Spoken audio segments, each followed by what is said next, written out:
Le musée La Grange à Motier, vous connaissez?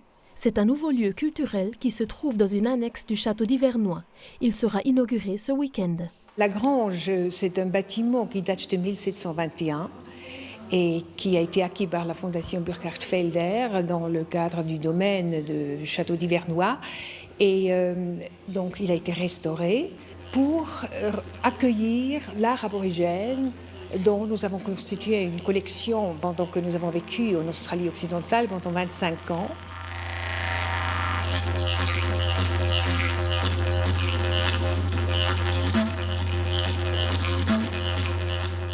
L'art aborigène est ancien mais récent sous sa forme actuelle.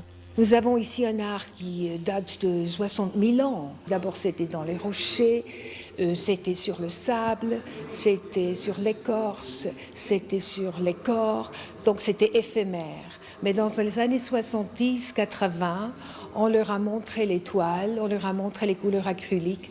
Et depuis là, les artistes ont vraiment saisi ce moyen pour s'exprimer. La linguiste australienne Christine Nichols a vécu durant 11 ans avec les aborigènes. Du coup, elle connaît la signification particulière de chaque peinture. Celle-ci montre un trou d'eau souterrain. Il représente des différentes choses selon l'environnement particulier. En ce cas, elle représente comme une vue aérienne et on peut voir l'eau souterraine, la plus précieuse chose pour la vie, pour maintenir la vie. Les œuvres aborigènes évoquent souvent le dreaming, le temps du rêve qui relate le mythe de la création.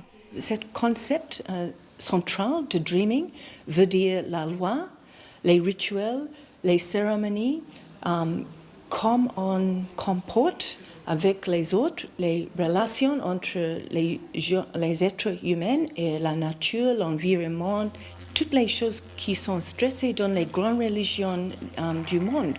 L'art est aujourd'hui un moyen pour les aborigènes de transmettre leurs valeurs traditionnelles. Mais pour en arriver là, ils ont dû demander à leurs esprits l'autorisation de vendre leurs peintures.